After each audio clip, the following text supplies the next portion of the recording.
So today we have a game that is exactly the sort of game that I typically look for. It's calm, it's cool, it's relaxing, it's pretty cute. We're gonna play around with it just to show the gameplay, which is my sort of first goal, and then critique it a little bit for the developer to either make a new release if he wants to, if he agrees with the critique. Obviously, it's my opinion, so agree or otherwise, or we carry the lessons across into a new game. I don't know.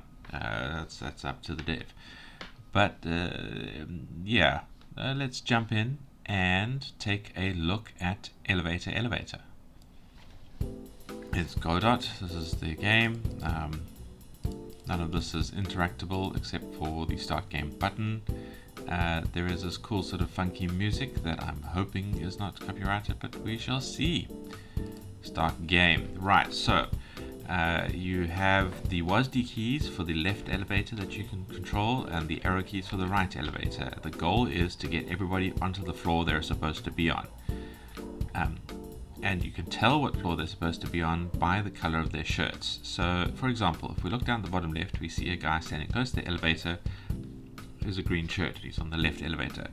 So if we press A, if you press the sort of the left button for the WASD controls, he will take from whoever's kind of first on the left hand side. So if I press A, he will get into the elevator. Then W up to put him into the, to take him up to the second floor, and then you want him to go out of the elevator to the left, so we press left again, and he's there and he's happy. So we go back down, press left to take the next guy in that room, go up, press right because we want him to leave on the right, and he's happy. Now we have a pink guy on the left, but we can't take him to a different floor because the pink is the top right, so press right. And then this guy on the left wants to go to that floor, so that's fine. And the left is pretty much done. So if we look at the right hand elevator, the dark girl wants to go to that room. This guy wants to go to that room, this guy wants to go to that room, and this guy wants to go to that room. So we're back on the... oh, hang on. Oh, he can't go out there. Oh, I see. Ah, well, that was convenient. He swapped with the guy that we wanted to move there. So if we move him across and then her across, she should be the last person. And we've finished the level. It took a little while for that one, but I was explaining things. Let's see if we can do it a little bit quicker for the next level. Right, so you want to go to that side, you want to go to the top here, you want to go to that side, you want to go to there, and we want not you want to go there, so you're happy.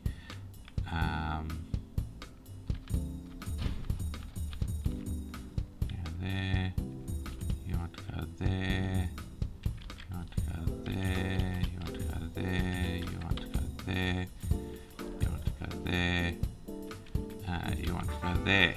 Right, 38 seconds, that was a pretty good one.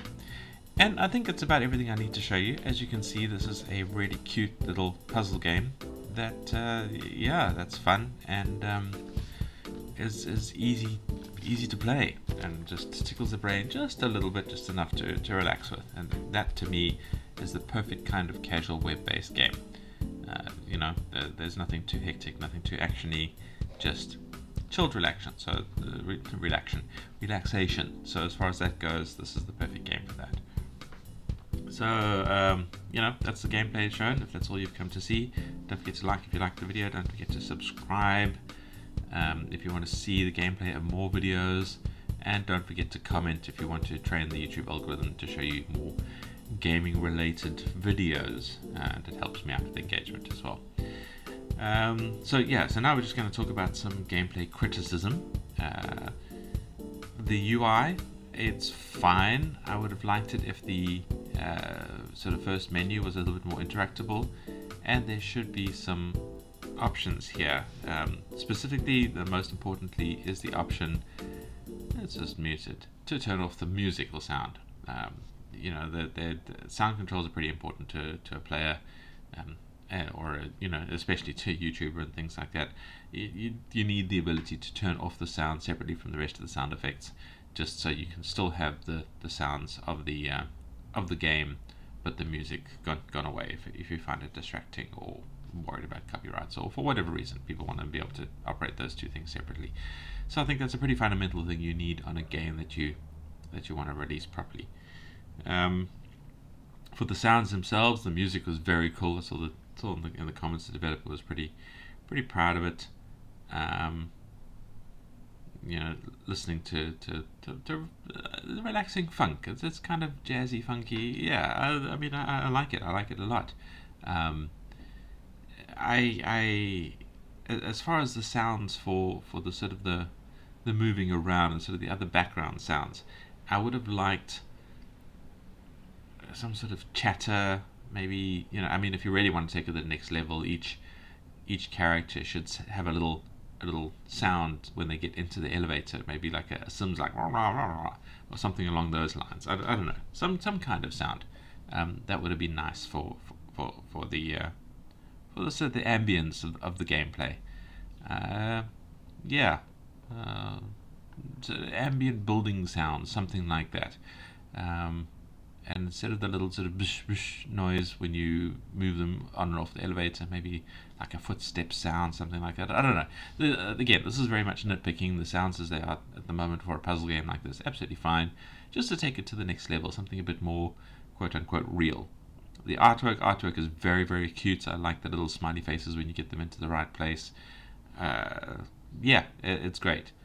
The feeling of the game, the controls were very fluid and understandable.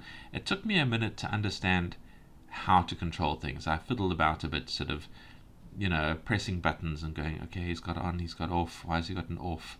How did I get the guy from that side? Why has he got an off on this side? It took me a minute to understand how the controls work. That, there were two sets of controls, and the game kind of intelligently tried to figure out who you wanted to pull from the room that you selected.